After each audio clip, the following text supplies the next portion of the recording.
Better. Okay. Hello, everybody. Hi, baby. Welcome to another Getting Inside the Right Male Mind. We are so excited to have you here.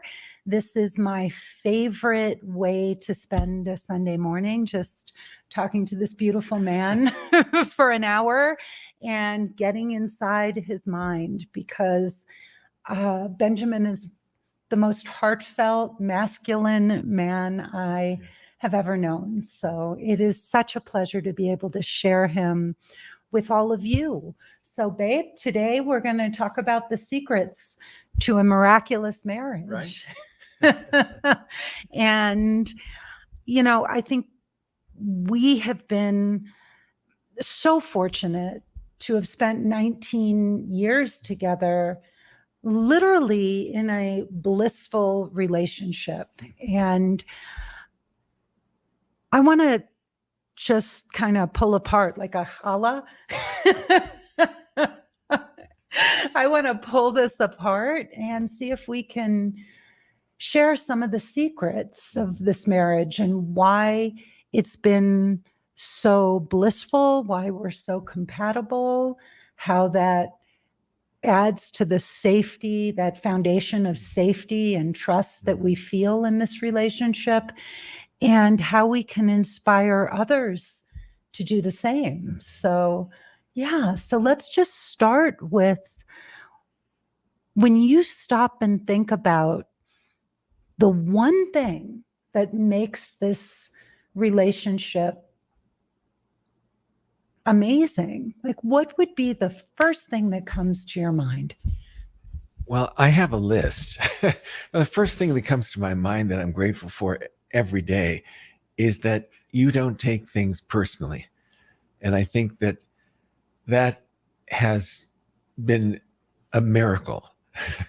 I've been in relationships where the wrong word, the wrong gesture, whatever it may have been, had been like cracking a diamond, where it starts out, at that moment with a little crack, and then the crack just expands through the whole diamond. And for about 3 days, the relationship is cold and distant and miserable. We've never had that. And so I'm very, very, very grateful for that. Right. And when that happens, you don't even know what's going to crack the diamond, right? It can be a look, it can be a comment, an innocent remark that you may make, and then suddenly there's coldness and distance and fighting. Mm-hmm. Yeah, I had a relationship where I realized that I spent more time saying that I'm sorry than saying I love you. And when I try to think of anything that I did wrong, in retrospect, I really can't think of anything. Not that I'm, blame free, but it was the dynamics that people took things so seriously that it interfered, it blocked the, being able to show love. And let's talk a little bit about, I know a lot of people have read the 4 agreements, and they know the concept of don't take anything personally. Maybe you can talk a little bit about how that plays out in the relationship for you. Well, I can tell you how it feels after maybe a misunderstanding or a gesture that wasn't thoughtful, and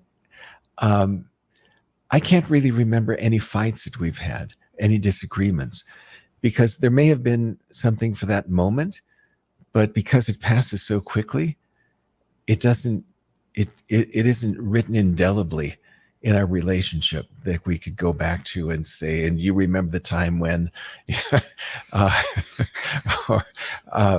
we don't have that. And so you've been a great teacher for me in trying to do that. I haven't gotten to where you've gotten, but it's the lighthouse that I sail towards. Yeah. Well, and you do sometimes take things personally, but I always know that most of the time it's because you're tired, you're hurting, you have some autoimmune diseases that can create some severe pain. And yeah, I don't take it personally. And even if it is personal, I know that you'll come and talk to me about it, and you'll say it in such a kind and thoughtful way that you never want to hurt me. Mm-hmm. You never ever want to hurt me or make me wrong or diminish me in any way. And I think so often when people are upset, when partners are upset in a relationship, they default to thinking it was intentional and that their partner was trying to hurt them somehow or be right at their own expense. I know that even beyond taking things personally, and of course I haven't mastered this, but one of the choices I know I made in my life was I had been so argumentative and so righteous throughout my life. And it was such a barrier to intimacy and closeness with anybody, with my friends, with my siblings, with anyone in my life. And one day I decided that I was done fighting. And I don't think I've fully mastered that. I do think that it's part of the human condition to be reactive, or sometimes things just come at you the wrong way when you least expect it. And so our first instinct is to throw up our guard and get defensive. For me, I'm very much a fight person rather than a flight person. Although I don't know if I can actually say that because I had an avoidant attachment style. So in some ways I did withdraw, but I also had a lot of fight. So I don't know. Anyway, I was argumentative and I fought, and you create such a safe container. I think that there is such a foundation of sweetness and kindness. And that was one of the things that drew me to you, was your kindness. Can you talk? I know kindness is sort of your North Star. It's maybe the most, loving kindness is at the core, the center of who you are as a human being and as a man. And how do you do that in a relationship and still maintain your masculinity? Well, I think that kindness is a choice. It's also the ability to see under the initial moment of hurt, or and really take into context the entirety of the relationship, and that there's, even with the worst behavior, underneath that and underneath that and underneath that is a sweetness. It's someone who is either frustrated at the moment because, and usually because of something in their past that has nothing to do with the current movie that's playing. Uh-huh. And so just to be able to see that and not take it entirely at face value and not make a story about it. Like she said that, and boy, I bet she feels this about me, and so I feel that way about her. And it's so easy to create a story. And so quick. Yeah, and so quick. So it's really just really taking a breath, seeing the entirety of the relationship, because it's so easy to be focused on that moment of hurt that we lose the perspective of months or years or decades of goodwill and love and kindness, where it all becomes focalized in that moment of hurt, and we forget all of that. So I try to keep into perspective, not just with our relationship, but with friends as well. the entirety. And then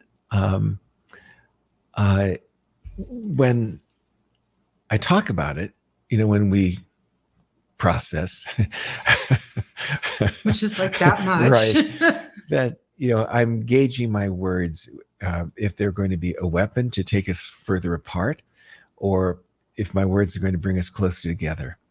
And so I always take a moment to make sure that my words will always bring us closer together rather than farther apart. Yeah.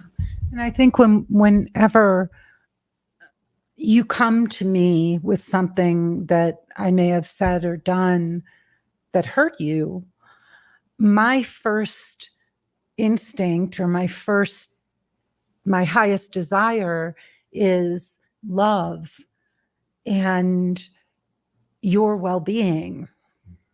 And I know in my heart of hearts that I would never intentionally say or do something to hurt you. So I don't go into self-blame. I don't feel that there's anything to defend, because I know that you know my heart and my intention. Even if I did say or do something that did hurt you, it was never intentional. And I think that often when people get defensive in relationships, it's because they feel like they have to defend what they did and prove that it wasn't meant to, I'm not a bad person. I didn't mean to, I didn't do anything wrong. But it's never about that for us, ever, ever, ever. And whenever you come to me, I take a deep breath. I mean, I literally say in my mind, I say to myself, just stay open, receive, receive, receive. And that's what I say inside of my mind, to myself, so that I don't push back or try to get defensive with you, but, just stay open, take it, hear what he's saying, and don't get defensive. So that's how I'm able, when you come to me, to be able to hear what you're saying and not defend against it and try to prove my innocence, because that's never in question, or at least maybe it is for a moment when you're feeling hurt. I don't know. But in my own mind, I know who I am and that I would never do something to hurt you. You said that there was a list of things. What else is on that list, honey? Well, I think that when we first met, we both had the desire for a relationship. Mm-hmm. And we did our work, psychotherapy, workshops, reading, working with mentors and spiritual masters and all these things, so that just wanting a relationship may not be enough. It's important to go into a relationship having done the work. Skilled. And so that it's not just knowing about relationships, it's really knowing about ourselves. And it's not knowing about how to love another person, it's about how to love ourselves and another person. So that is key. And it's about making a choice that this is the most important thing in my life. And making the choice to have both feet in. I've had so many relationships in the past when I look back and, I see that, I didn't have both feet in. It was, easy to break up, easy to leave. And I've had many of those. And it was only after really coming to a maturity in myself that I knew it was time just to have both feet in. And it's been worth every moment. Yeah, it's funny because I had the same exact conversation with myself that if I was going to be in a relationship this time, I had to have both feet in and stop. I had this image that I always had one foot in and one foot just poised to run at any moment. And that's how I felt safe, was all by telling myself I could leave at any time. And I actually said that to you once. Right. We were at a, we had a moment where I said to you, well, I can just leave. And the look on your face was so pained, as if I had just slapped you. And you said, what have we just been doing for the last 3 months? And I looked in your eyes, and my next, like, I just said, I will never do that again. Yeah. And you never have. No, I would never. After I saw the look on your face, and I actually saw how I said, I literally, that was the moment when I said, oh my God, this man is truly in a relationship with me. He's committed to me. And I didn't mean to intentionally test you, but it was immaturity and self-preservation in that moment, and I saw what that did, that me putting myself, even my own needs, ahead of yours or ours in that moment, and the damage that even one comment like that could make, the hurt that even one moment like that could cause, almost sometimes irreparable damage to a relationship. It's almost like you say that one thing, and that can unravel a whole relationship. And I looked at you, and I couldn't imagine ever hurting you like that again by being careless or selfish. Yeah. And I'm curious, what else is on that list? I know we did a lot of work, you and me, a combined, 8 and 8 is 16 years of combined work on ourselves. Well, I think it's also the commitment, not just to be there and really honor the sanctity of the relationship, but also being committed to be playful. And I think when two people are playful, and we spend most of the day being playful with each other, being sweet with each other, being playful, laughing, being with the dogs, just being grateful. That being playful is huge, and it just makes any hurt or any misunderstanding just disappear very quickly.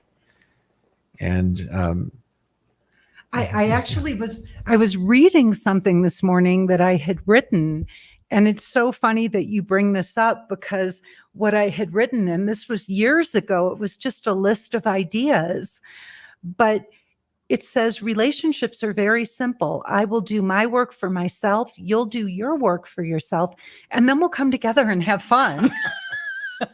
Isn't that perfect? And that's what you said when we met in exactly a month. It'll be 19 years. And we met on September 10th. And 2002, we got married September 10th, 2004. And only because I'd only have to remember one date. There was no other reason. Yeah, it's been full of play and fun. And when we met 19 years ago, I asked you what you were looking for, and you had said something that I've done a lot of work on myself, and after all this work, I'm really looking for someone to have fun with. Am I using the right words? Yeah. And I secretly put my hands together and said, thank you, God, because there's nothing more than a man wants, than to be able to have fun with his partner. And I think what men want least is to process constantly process. And I see this with couples, and it's like they're never happy. They're always processing. So it doesn't mean to ignore issues, but we can do it in a playful way. And it doesn't have to be deep processing, which just brings the whole conversation and relationship down. Well, and this brings us to traditional therapy, which I know that there are tremendous benefits to therapy, but I think that individualized therapy is way more effective than couples therapy. In fact, the Gottmans have said that there's only a 3% success rate with couples therapy, that most of the time it's 6 years after a couple first admits that they need therapy that they actually seek it out. And by then it's way too late. So, but part of the Harville Hendricks model, the, keeping the love you find model, is that two people come together to work out their wounds and all of their unhealed issues from childhood, and that they're there to help each other process through those things. And even if you look at a lot of the Gottman work, where I get it, you've got two people in a couple and they've got children and you've got to try to work it out, right? Then I think you do need some of these tools to be able to try to process that stuff within the marriage if it's already existing and it's highly, it's problematic. But my model for dating and finding a partner this time was, I just thought, look, dating is hell. And I'm going to have to go through a lot of rejection and disappointment and just a lot of experience. Dating mirrors everything back to you, that where you're blocking love and needing to still grow up and mature, and, so that you can let another person into your life. I think it's letting go of all of the selfishness. I'm not going to give you yours unless I get what I won't give you what you want unless you give me what I want. And I can't give up who I am in this relationship for you. I mean, you have to learn how to share and make room for two people to get their needs met. Right. So, I lost my train of thought. Well, I'll cut to the chase. Yes. Because if we were to define one thing in our relationship, and that we are and what we do for each other, it's to be guardians of each other's souls. And by that means that two people sometimes can grow on different paths, and in a traditional relationship, we try to hold on to that person staying the same, because if they move on, they're moving on past us. But being a guardian of each other's soul means doing everything we can to protect that soul's journey. I've told you, I've told other people, if you needed to go to India for 7 months or whatever it would be, years, I would make it possible. Mm-hmm. I would, if that's what your soul needed to soar, to continue on the journey you were meant to be on, I would make it possible. And you do the same for me. And we've done that for each other. Yeah, I would not be a love coach if not for you. You recognized I was importing from Mexico and Vietnam when we met, and you looked at me, I think it was only 3 months into our dating, and you said you should be a life coach or a therapist. And I said, why? And you said, this is your passion. All you talk about is personal transformation. And because I believed you and in you, and I respected you so much, I thought, wow, all right, I need to listen to him. And I did. And I got, I sold my business to Hugo, my ex-boyfriend. And I had the courage to do this, but because you were the guardian of my soul and you shepherded me into this career, I would never have done this if not for you. I would never have had the courage or the belief in myself. Yeah. And there were times in this process where, when you were writing your book, which you're well into now, that we would get you places in Idlewild, California, or in wine country, cabins, Airbnbs, just to, in beautiful environments, just to sit and write and to clear your head and put your thoughts down. And that could be a couple months at a time. Yeah. Yeah. More than that. More than that. Yeah. Yeah. No. And you just supported me through all of it. And some of those were false starts. That, it's important also to acknowledge that I was writing my book for a very long time, and I went through many, many, many iterations of it, and it just never came together. I wasn't ready to write it, and I spent months and months and months doing it. And you never judged me. You never made me feel inadequate or small or like I was getting nowhere. And in some ways, I was chasing rainbows. I wasn't productive. And I know that you saw that and knew it. But you still encouraged me. You still supported me in every way, shape, or form that you could. And it's through your constant love and belief in me that I've been able to grow up and mature. My thoughts have come together where I had ideas and the desire to do something great or say something great, right?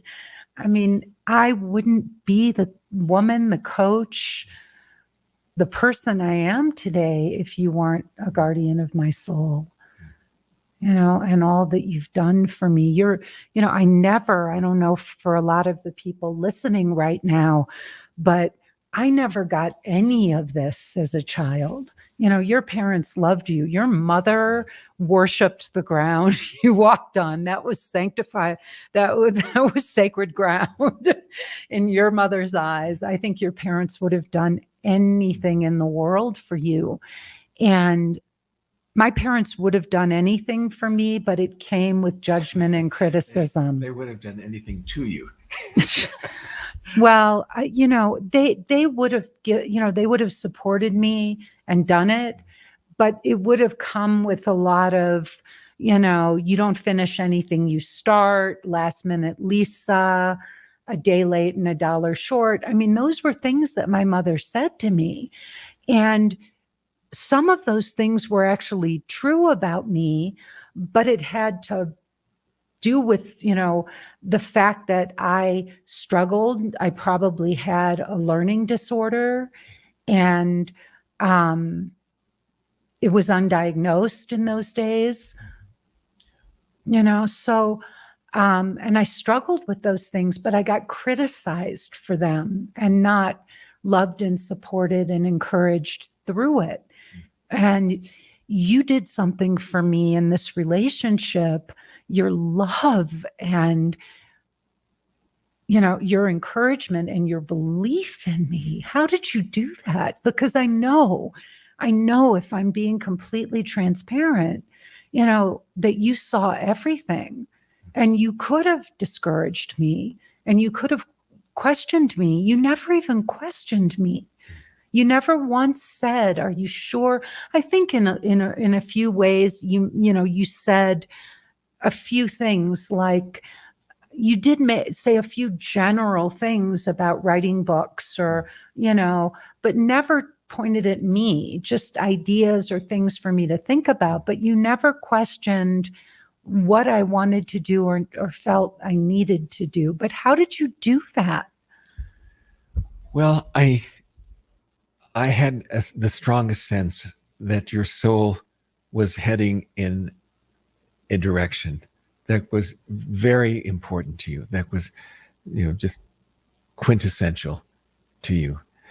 And it's kind of like sailing, like having a sailboat go towards a lifeboat. It doesn't always go straight, but it continues in the right direction.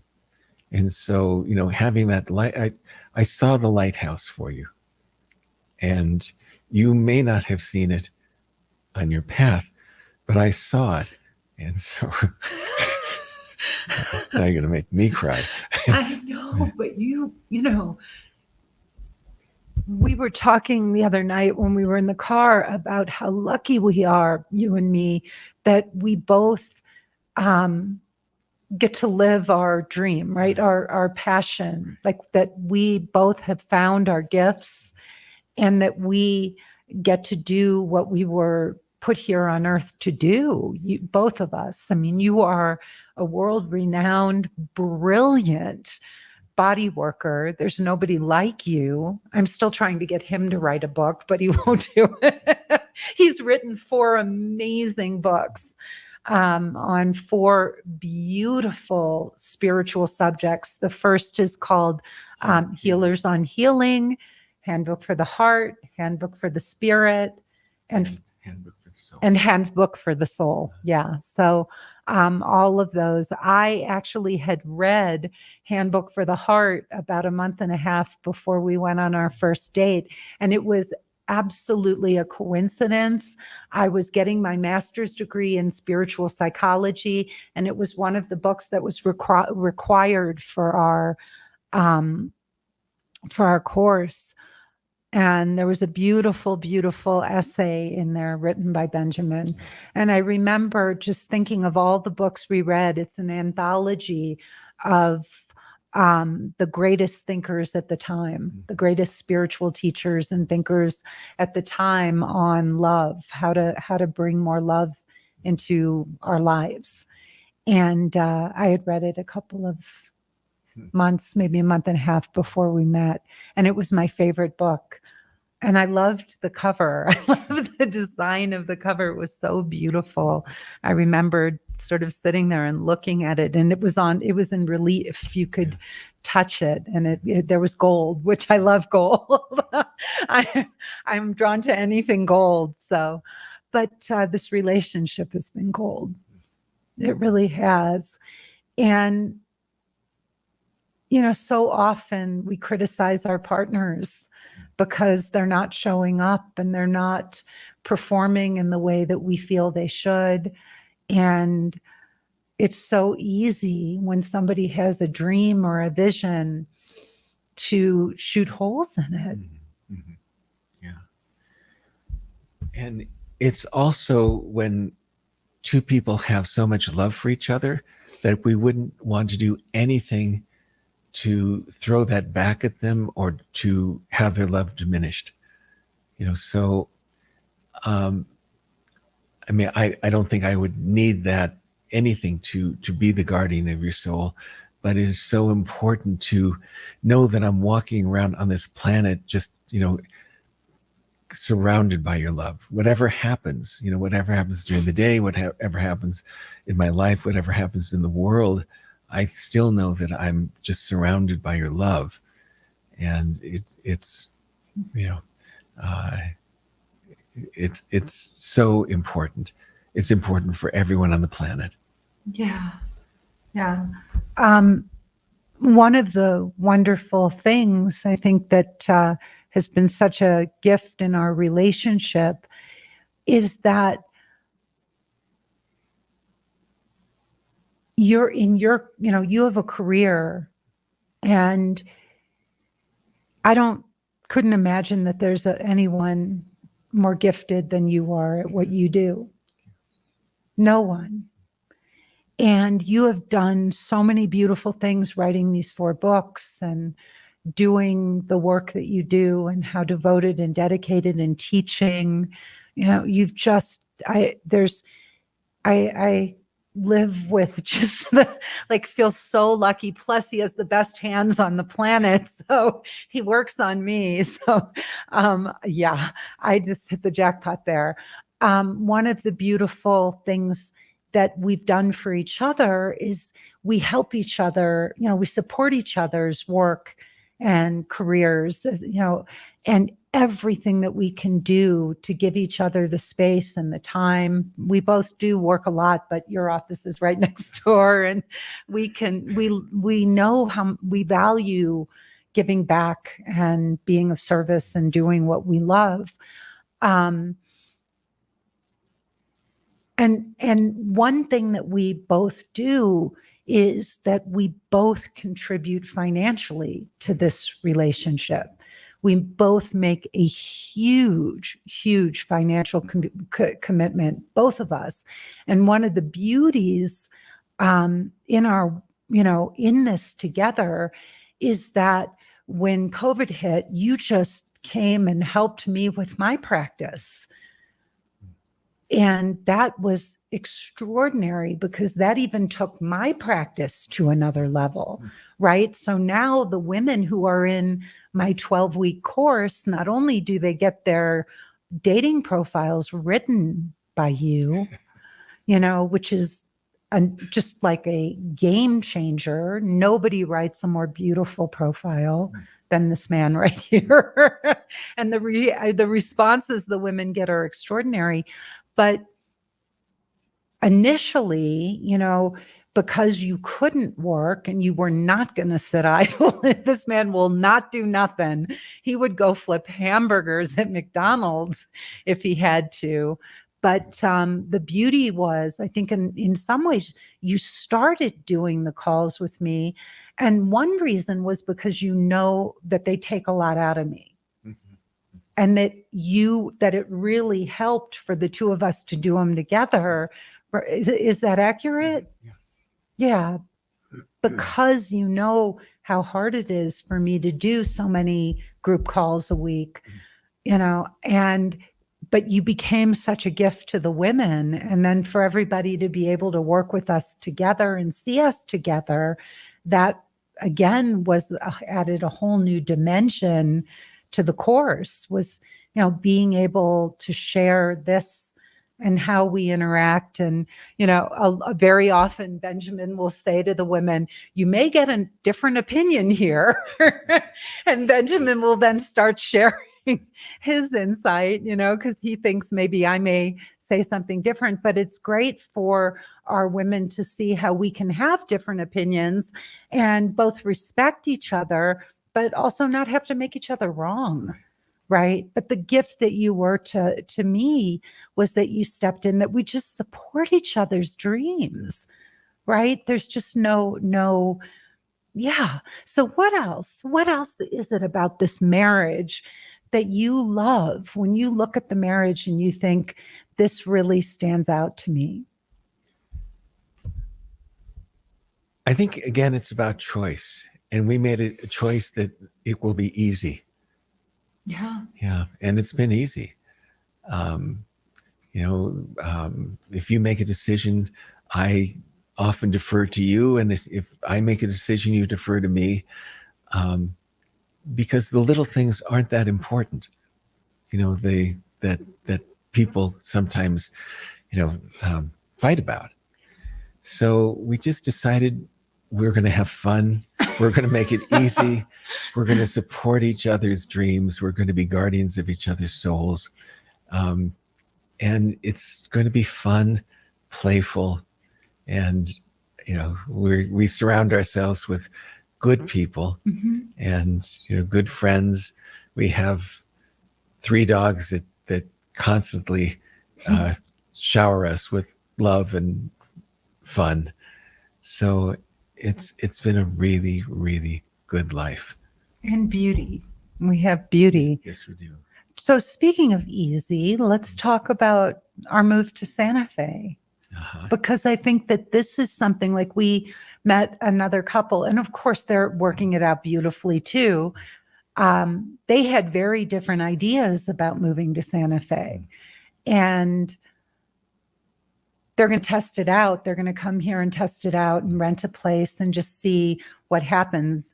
I think he loves her so much that he would do anything in the world for her, but it's not his choice, just not his natural choice. But this was like a dream. Can you share a little bit about that?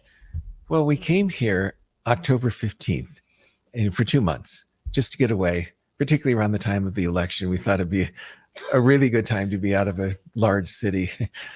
And so we rented an Airbnb and brought the 3 dogs. And we both fell in love with the kindness and the calmness and the sense of community here. And we just started looking at properties just to see. This was the third property we found. It was the day before Thanksgiving. We made an offer on Thanksgiving, and we were in escrow the next day. And there really wasn't that much discussion. Almost zero. Yeah, I mean, we had a house in Los Angeles that we kept designing and building and making it our own. Over 17 and a half years, we never stopped working on it. And I was certain we'd grow old in that house, or I should say older. And it was a natural move. I mean, just being together, if it were just you moving or me moving alone, I think it would have been a major event. But I knew that I just wanted to spend the rest of my life with you. And this was our third act. I'll be 69 in a month. You'll be 60 this month. And, that change for change's sake is good. And it's just an adventure. It's an adventure. I gave up a practice where I was seeing 45 people a week, and I landed in Santa Fe at 0, not knowing anyone. And it was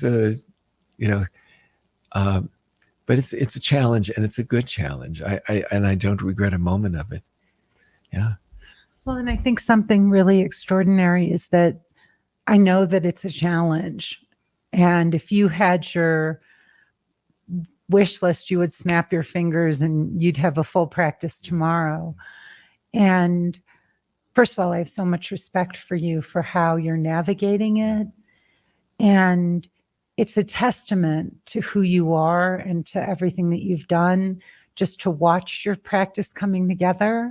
I'm so proud of you. We've had some incredible clients fly in from all over the world just to see you. And in some ways, it's almost more extraordinary to watch this coming together because people are flying in. They're taking private plane and flying in to see you. And these are some big names that people would just, their eyes would pop out if they knew. But and huge celebrity names, but it's amazing to see that they'll go out of their way to get treatment from you. So it must really blow your mind, and you're just so humble. Like, yes, this person's coming. It's so amazing, honey. It really is. And that you would do that at 69 years old, because you didn't have to. You could have just, sailed to the finish line in Los Angeles and done what you were doing. You didn't have to come here. But I think we're making new friends, and I don't know. Oh, it's a great adventure. It's really, looking out at our backyard and just seeing trees and forest, hills. We have a stream. A hammock. And a hammock. And a greenhouse. And a greenhouse. I mean, we're creating kind of a wonderland here. We never imagined, in Los Angeles, we only had a tiny piece of property. I mean, we did everything we could possibly do to make it beautiful, but it was a small backyard, and, we were grateful for everything that we had, but to actually have almost an acre of land and have a property with now four buildings on it, and it's kind of cool. And my goal is to make like seating areas all over the property, different parts of the property where you can just either lie on a hammock or a swing or, all over the property and just enjoy the nature. I never thought we'd be in nature. It's crazy. So what else is on your list, honey? What else? I think you alluded to one, but I think that this is really a key thing, is that we are never petty with each other. Yeah. Ever. Can you speak about that a little bit? We don't sweat the small stuff. I think that's it. We don't sweat the small stuff. And my goal has always been to make the container large enough to contain idiosyncrasies, small mistakes, forgetfulness, whatever it is. But if I made the container of the relationship too small, too narrow, that some of these idiosyncrasies or these, just forgetfulness and could be hurtful. I could take it personally. They could seem like it was thoughtless or careless. But if I just make the container large enough to contain these small things, it's just like, oh, that's Lisa, she forgot because, she has, the history of ADD, which has gotten so much better over these years, that I just make the container large enough so it doesn't really bother me. I know a great one. I just came up with a really good one.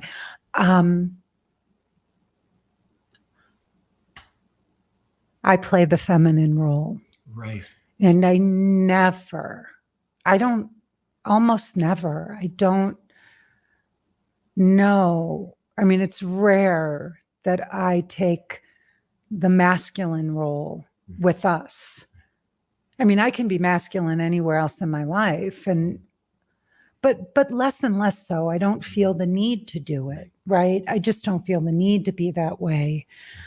Unless I feel I get very forceful with men who don't respect me as a woman. I will not play the feminine role with a man who doesn't respect women. But when I'm with a man who respects women, I can slip into that role. But with you, I really, really, really do everything consistently to be feminine. And that in turn brings out your masculine. Right. And right. It's as if my masculinity were mirrored back to me, which is so important to any man. Just to have a woman mirror back or have someone mirror back the masculinity constantly. Mm-hmm. And you'll often say you're such a man, or I'll be shaving and you'll say, wow, look at look at how handsome you are. I don't have a six pack right now after COVID, but I have more of a keg. But you'd constantly be, looking at this 68, 69-year-old body and reminding me how masculine, how manly I am. And that means the world to me. Mm-hmm. Yeah. Well, and I do think you're handsome, and I do think you're masculine. And it's also in our playfulness, the way we play with each other. When we play with those masculine, feminine roles, right? So a lot of our humor and our joking is playing with that energy, right? And I feel comfortable doing that. As a woman, often, it's really important for women not to see it as playing the weaker role, right? Because for so long, the feminine role has been equated with being weaker. But if you see playing the feminine role as just a different kind of strength, right? That it takes both. I remember once I went to, I was at a temple. I don't know if it was a concert. No, I was at the Kabbalah Center in Los Angeles, and they actually had the women sit on one side and the men sit on the other. And I was appalled by that. It was appalling to me. But someone said to me that it had nothing to do with strengths and weaknesses, that it had to do with the masculine and feminine. And that's what that was about. It wasn't like the women were separated from the men, and sometimes in more conservative religions, right? But it was the masculine and the feminine, but I didn't get it at the time. And I still don't know the level of purity behind, that. But the truth is that both are equally powerful, and you can't have one without the other. You have to have both.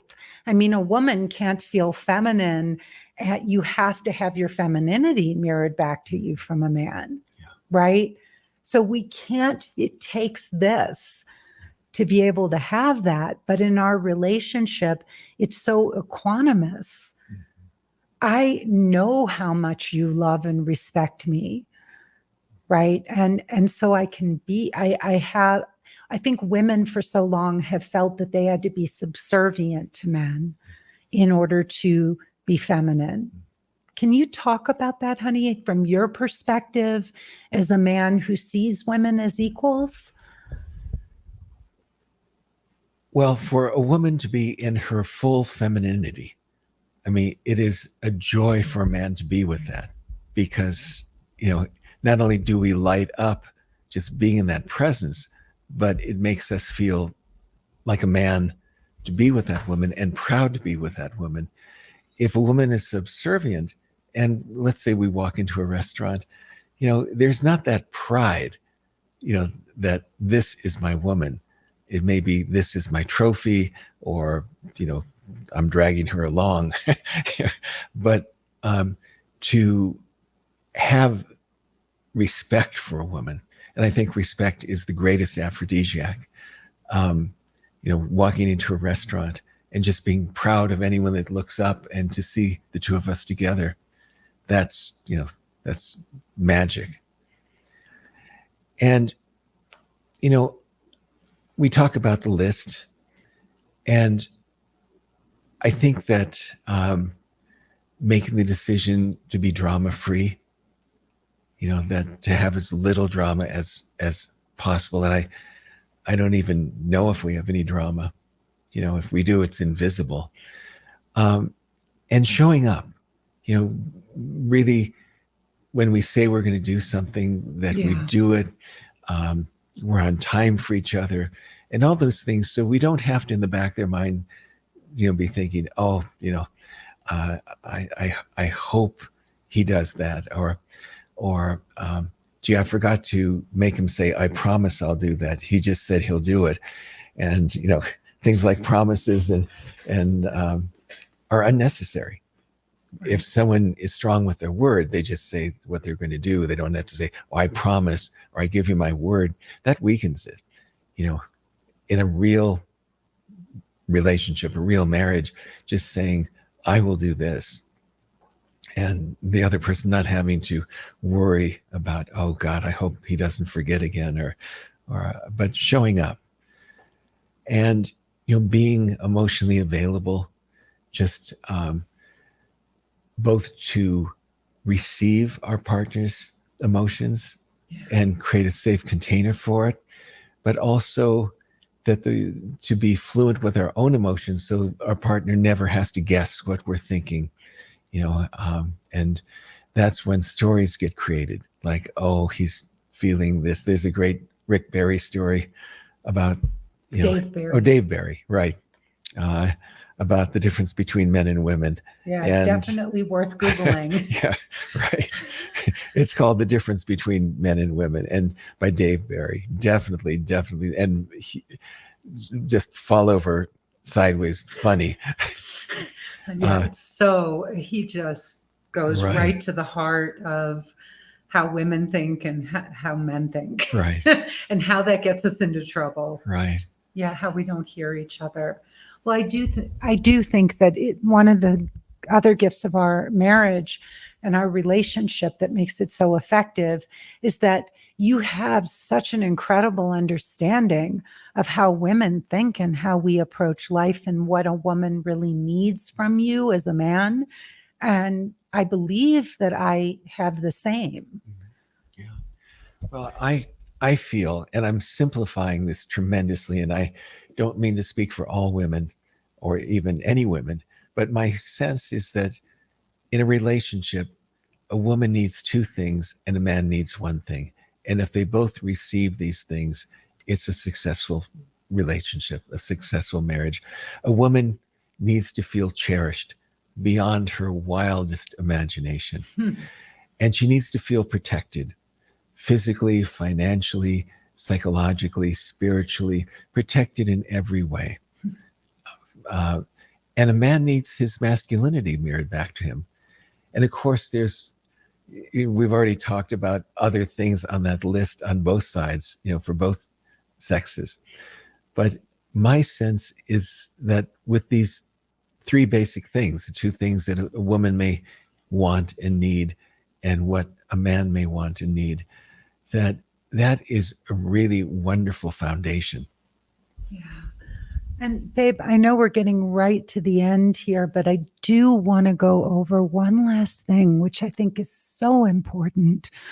This idea of a woman being subservient or feeling that she's less than a man. And I think a lot of women have been told that, we've been taught that we are less than. We see a lot of examples of it in the world with women being controlled or human slavery, and just so many things that we see. And there's so many messages out there that women are inundated with in the whole Me Too movement, not to get political, but that does play into a woman's view of herself in the world. And yes, there are those of us like me and, who live in the Western world and feel relatively safe and all. But there is this feeling that in order for us to mirror a man's masculinity back, or to, be in touch with our femininity, it equates to neediness and weakness and subservience for us. And something that you said really was so beautiful is that it's not, to the right man, it's not compelling, it's not sexy, it's not even attractive to be with a woman who believes that being feminine is subservient. When it's done in a healthy way, it's beautiful and it's sexy and it's a turn on to a man. Yeah. And we could even bring this back to the dating world, where, so often women are waiting to be picked. Mm-hmm. And it's sad. It's very sad. And men are the pickers, we're the choosers. And it's so exciting for a man when a woman reaches out and takes the lead and says, I'm choosing you, Mr. And a guy loves that, and so taking it back even, prior to relationship, to the dating world, that for a woman to show that power, and, ultimately, I think one of the things that men look for in a woman in a relationship is looking for a teacher. We're both looking for our best teachers. But a man is looking for a teacher, and he's looking for a woman who can teach him, who's able to reach out. He knows that he falters, as I did during COVID, where I couldn't work, that his partner will kind of be right at his side and help him along. So as early as the dating world, when a man feels that a woman can reach out and take that first step, that it's a very positive thing for a man. And taking that first step doesn't mean taking away his masculinity, No, right? no. I mean, we really need to do a whole talk on all of the horrible myths that, wrong messages that so many dating coaches are sending, right?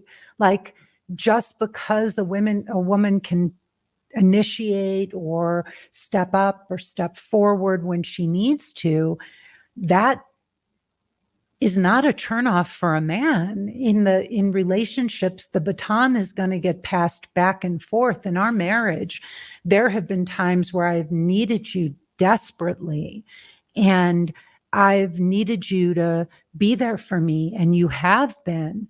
And there have been times through COVID or illness that you have needed me desperately. I mean, I saved your life when I got you to the hospital once when you were very ill. So that baton is passed back and forth constantly throughout this relationship. And knowing for both of us that we both will step up and when needed, when necessary, in a heartbeat for one another and show up for each other and the well-being of this relationship. If I wasn't in this career and I wasn't at the place that I'm at in my career, COVID would have been devastating for you and me, a devastation. But it's because we've been such a good team and supported each other, that we could do that. I am curious, and I know we're going a little over time here, but I really want to understand if you can give me some insight. Why do so many coaches and give this message that is so wrong to women about don't chase a guy, don't make the first move? Why do they say that? I think it's easier to teach someone how to trap a man than how to attract a man. And so, the cover of Cosmopolitan and some of the magazines, 7 ways to make him say yes or get him, to get the ring. That's trapping a man. That's using gimmickry.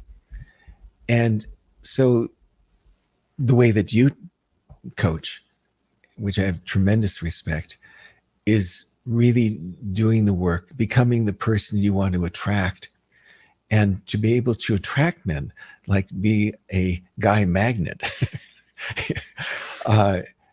And it's a deeper process, and it transforms not only the dating life and relationships, but also everything in our lives, So, and there are many, many good coaches out there, but many coaches haven't reached that level themselves. So, as in any field. So, yeah. And I just want to acknowledge some of the beautiful comments that have been written here. We've been sort of immersed in our own conversation, and I do want to share just some lovely comments that people have made. It's wonderful to see so many of you coming back each week. Linda said it's the lighthouse that I sail toward, which is really beautiful. Thank you, Linda. And just capturing some of Benjamin's words. And then Joe writes, here is the secret: trust, communication, cooperation, and commitment to any relationship. And once that trust is lost, everything else is gone. Then you have to rebuild again. I realized this with the loss of a coworker of 4 years. And that coworker left saying she wants no more communication with me and thanked me for the apology, but never said, I forgive you. So I've lost 4 years of friendship gone in a 15-minute conversation. That is what I'm dealing with now. Oh, Joe, I'm so sorry. That's a heartbreak. I think so many of us have been there. And, that one moment where you make a whole relationship about one thing can be so damaging. In fact, I remember hearing on NPR once a writer saying you can't sum up an entire relationship by the worst thing someone's ever done, or you can't sum up a whole person by the worst thing they've ever done. So, and Joe ended by saying, and I have no way of regaining the trust to gain the friendship we once had. Joe, sometimes time is the only thing, that can heal. You triggered something, whatever happened triggered a much deeper existing wound in the person, in your friend. And I've been there. I lost an 18-year friendship with someone that I love and adore. And I don't know if that friendship will ever come back. But I lost a friendship. And so this is really speaking to me. Linda wrote, whoopsie, I think I went to the bottom here. Linda said, don't you think most, if not all men have that kindness and sweetness deep within them that got buried along the way in the throes of life? I think we all have that kindness and sweetness, even in the worst person on the planet, even, with the worst behavior, except for few exceptions that we could think of. That when you go one layer deeper and one layer deeper than that, and one layer deeper, there's like a little kid on a diving board saying, look at me, look at me. And maybe no one did.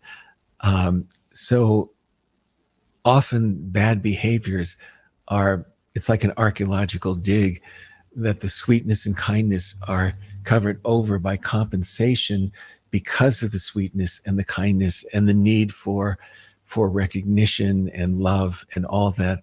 And when it doesn't come, these defenses show up as bad behavior. And walls. People just get walled off from the hurt, of not getting recognized, of not getting noticed.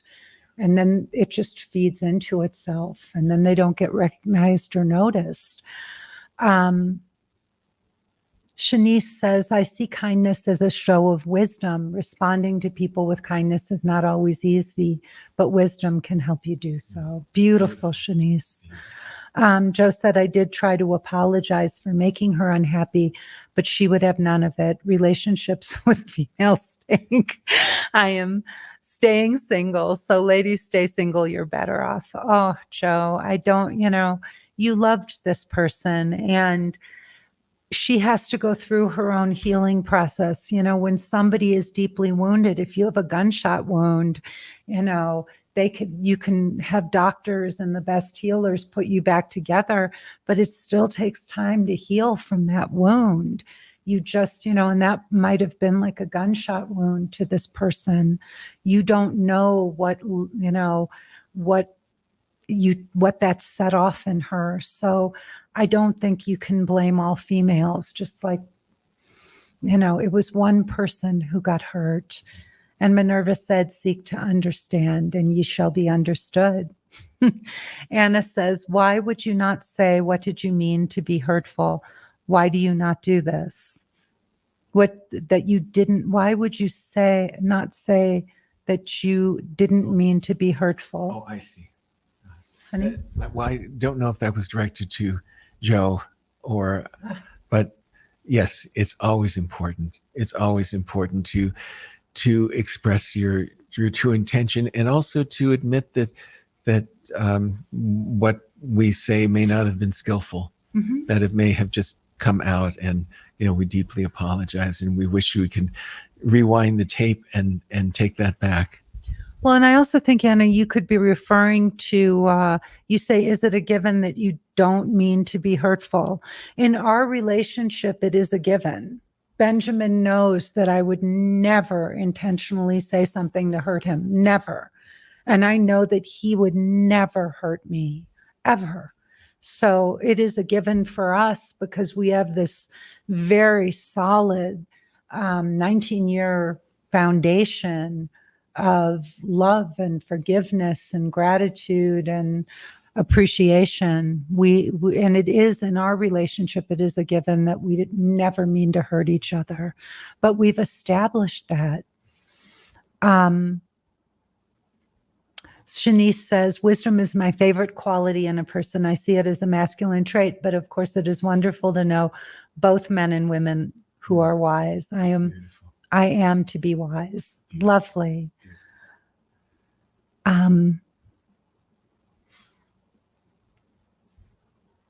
So let's see here. Teal says, good morning, Benjamin and Lisa. Oh my God, playfulness is so important to me. My best dating experiences this last week have been centered around that energy. Yay, Teal. Beautiful, beautiful. Beautiful. And Shanice says, I don't think it's so important for people that your closest I think it's so important for people that you're closest to be soft places to land. Mm-hmm. Perfect. Let's just see here. Minerva said, love, encouragement, and belief in one another. So grateful that you two demonstrate this. It's a treasure relationship goal. Thank you, Minerva. Yes, Shanice, it was incredible. It was really quite extraordinary. I mean, I don't believe that coincidences mean anything, but at the same time, I'm so glad that that happened so that I had that foundation when Benjamin, it just came up coincidentally again in our in conversation on our first date, that Benjamin had written that book. And it was so beautiful to feel that I had read his book. It felt magical to know that that had happened. Minerva says mutual admiration and edification of one another in every aspect of your lives, individual and collective. Mm-hmm. So true. Stephanie says, you both are professional love coaches. Your spirit is contagious and anyone would benefit from teachings on harmony, love, respect. No one can come to this level without the both of you. It's truly real, but it's a fairy tale life for those listening unless you find someone that wants the same thing. And Stephanie, I found someone who wants the same thing. I just kept dating and dating and dating, and that was my intention. I was willing to go on as many dates as necessary to find someone that I felt could go on this journey with me. And it was worth all the dating I did to find this one.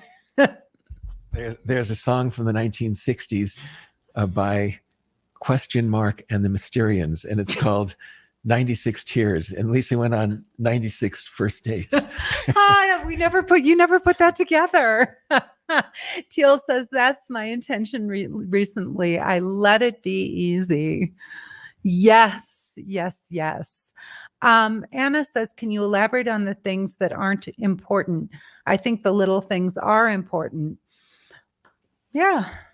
The little things are important.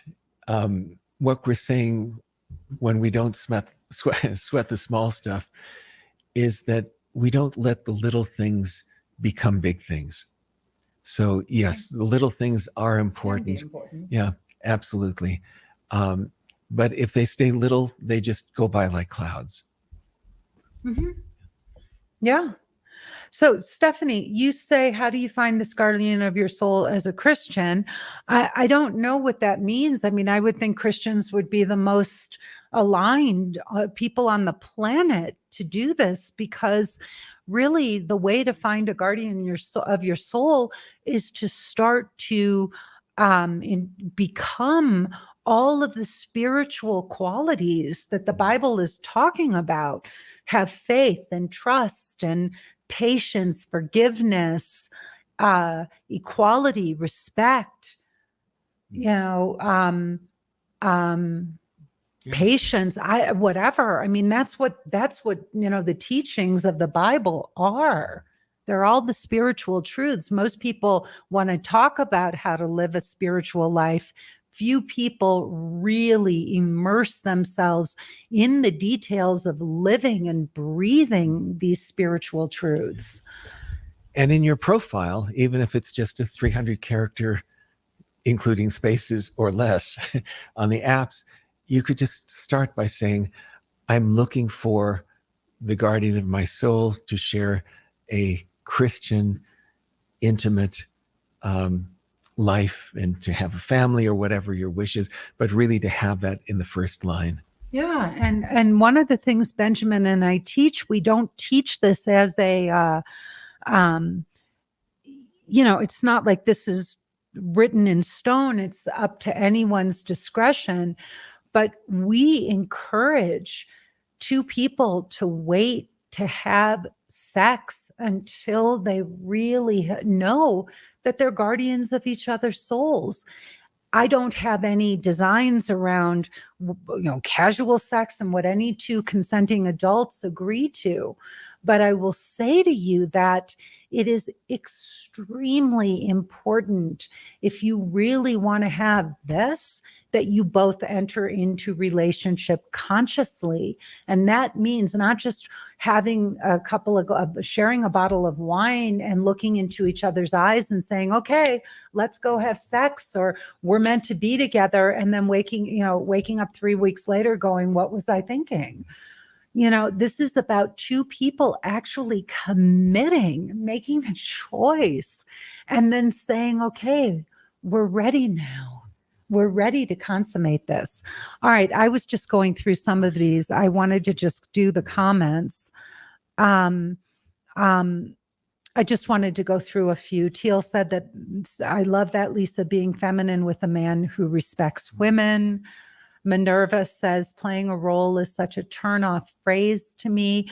I've worked so hard on being authentic. Maybe there's a better way of conveying this so I can hear it better. Well, Minerva, I agree with you. I actually try to stay away from those terms as well. So thank you for bringing that up. I do, however, think that when a man is really embracing the masculine in a woman is aligned with, the feminine energy. And then there's the ability to play with or have fun with those two energies and throw them back and forth. That's the fun. Shanice says, I'd like to learn more about how to be in my feminine with a man who respects women. Shanice, you should be doing my course, honey. I see you here all the time.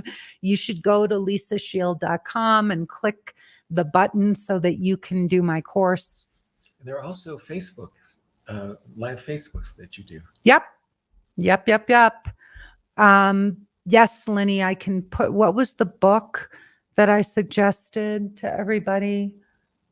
Oh, I can't remember, Lenny. Maybe somebody put it in the chat for you. Let's see here. I'm just looking to see if there were any questions. We did recommend the article by Dave Barry on yes, the difference between men and women. And it is so spot on and so funny that you'll find it on the, if you Google it, you'll find it on the internet. I do think that, Lenny, you may have heard me read this aloud at some point, but it's really amazing. I just want to see. Oh, somebody did put this in here. Okay. All right, everyone. I think that we did it. Lenny, you held out to the end, my dear. You are an angel. All right. Baby, I love you. Thank you for doing this. I know we went a little long today. It's fun. Yeah. Oh, we've come a long way with these things, you and me.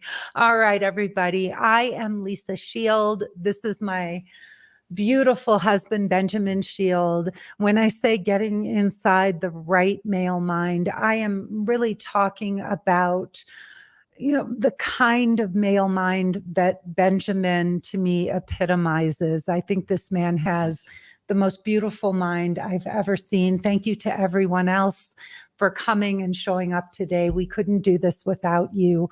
Please join us for my Monday Facebook Live, Lunch with Lisa at noon Mountain Time, my Tuesday Facebook Live, which is every Tuesday at 5 p.m. Mountain Time, and then this Facebook Live, my favorite one of all, Getting Inside the Right Male Mind with Lisa and Benjamin Shield. And that is 10 a.m. Mountain Time. Love to you all. Please give us a thumbs up, a heart if you enjoyed this conversation. Come back and join us, and please tell your friends. Love to everybody. Have a beautiful rest of your Sunday.